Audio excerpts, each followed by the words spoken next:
Let me tell you something. I'll tell you a couple of stories about fraud. The Bohemian Club, did you say the Bohemian Club? That's where all those rich Republicans go up and stand naked against redwood trees, right? I've never been to the Bohemian Club, but you ought to go. It'd be good for you. Get some fresh air.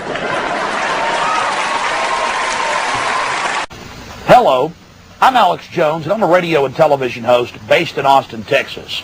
And for many years, I've been exposing the criminal activities of the global elite, also known as the New World Order. In my research, I come, well, eye to eye with something that's even hard for me to believe.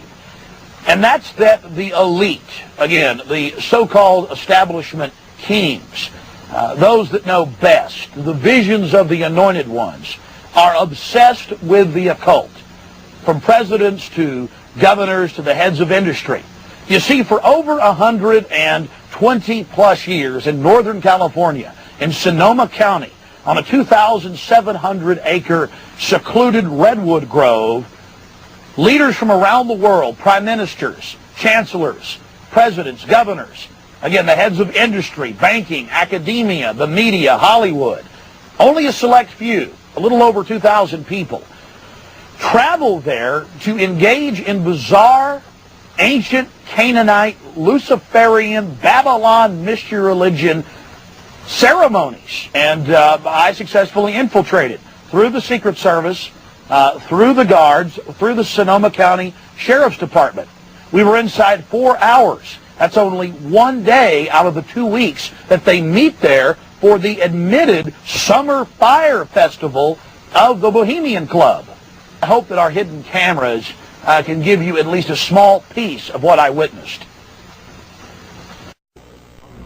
Now a question. What have Herbert Hoover, Art Linkletter, Jack London, and Richard Nixon all had in common? Well, they've all been members of the exclusive all-male Bohemian Club in California, where every year at this time, the elite from around the country get together for 2.5 weeks of fun and games. Steve Shepard has this special assignment report. More than 2,000 members of San Francisco's exclusive and all-male Bohemian Club have once again descended on Northern California. These men will spend most of the month of July encamped on some 2,700 acres of pristine and privately owned redwood forest. Forest very much like this. The place is called Bohemian Grove, and it's located just 80 miles north of San Francisco. The Grove is the Bohemian Club's summer retreat, and its facilities are hidden beneath lush forest canopy extending south from the banks of Sonoma County's Russian River. For more than a century, the camp has been a place where club members and guests from all across America gather to relax.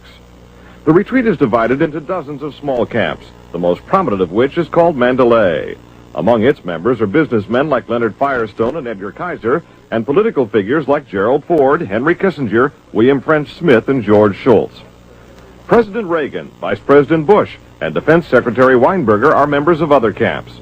Richard Nixon is a Bohemian, and so are high-ranking executives of such companies as Eastern Airlines, Standard Oil of Indiana, and Bank of America.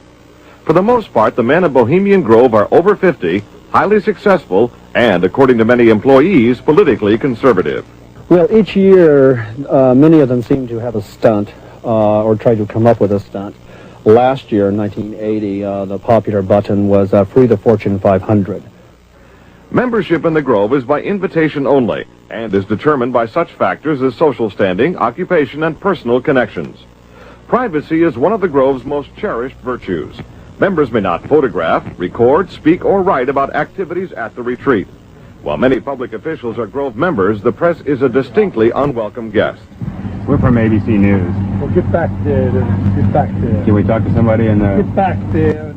Anyone willing to navigate a boat up the Russian River can get a glimpse of the northern edge of the compound, but that's about all. Still, there are outsiders who have researched the Grove. Sociology professor William Dumhoff found out enough to write a book on the place. Well, I think it's a playground for the powerful. It's a place where wealthy men from all of the United States gather for 2 weeks to relive summer camp with this ceremony called the cremation of care, that begins the two-week encampment where the body of dull care, symbolizing woes and concerns, is burned on an altar in front of a big owl statue. When that ceremony ends, they all start to cheer and yell and hand each other a beer. And Other regular activities include the production of 2 plays, one of which involves major sets, orchestral music, and extravagant costumes. The other play appears to be just a bit on the lighter side, at least judging from these old photos. Members also spend time swimming, hiking, relaxing in the sun, and doing a bit of drinking from the Grove's own privately labeled spirits. Like a boys' camp, the Grove has a symbol, in this case a somewhat fierce-looking owl. It also has a patron saint, St. John of Nepomuk, a legitimate 13th century Bohemian canonized for his sense of honor. What the Grove does not have is any women, not even as employees. Despite its camp-like atmosphere, the Grove does host some serious business. to the degree that there's anything important happens at the Bohemian Grove, it's political. The important speeches that have been made at the Bohemian Grove have been made, for instance, and the best example, by Richard Nixon. Eisenhower gave a speech there. It was the first time the West Coast establishment really saw him close up. Discussions at the Grove in the 1930s helped lead to the development of nuclear power and the atomic bomb. It was at the Grove in 1967 that Richard Nixon and Ronald Reagan hashed out differences over their presidential ambitions. Each year, guests like Henry Kissinger or Zbigniew Brzezinski address members on their areas of expertise. Presidential counselor Edwin Meese will be among this year's speakers. And each year, other guests come to the Grove simply to enjoy themselves. This year, CIA Director William Casey is a scheduled guest of John McCone, former CIA Director. Baseball Commissioner Bowie Kuhn has been invited as a guest of baseball owner Peter O'Malley. Despite the presence of so many notables, the Grove is not without its small headaches. Anti-nuclear demonstrators gathered near the entrance to the retreat this year to wave signs and chant slogans. The Grove is also facing a suit from the state of California because it refuses to hire women. Still, the Bohemian Grove seems in no danger of passing. Herbert Hoover called it the world's greatest men's party, and there is a list of powerful people waiting to get in on it. Steve Shepard, ABC News, San Francisco.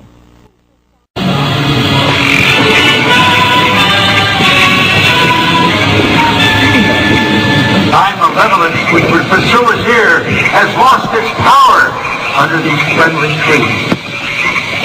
So shall we burn thee once again this night, flames that eat thine effigy. We shall read the sign, Midsummer sets us free. Ye shall burn me once again.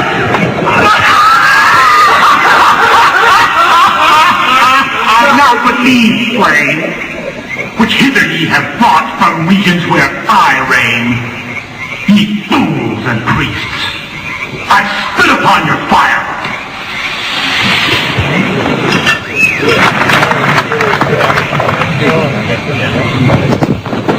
Wow. Prince of all mortal wisdom, Owl of Bohemia, we beseech thee, grant us thy counsel. Owl of Bohemia, we thank thee for thy admiration. Begone, dull care. Fire shall have its will of thee. Begone, dull care. And all the winds, be buried with thy ducks. Hail, fellowship's eternal flame. Once again, midsummer sets us free.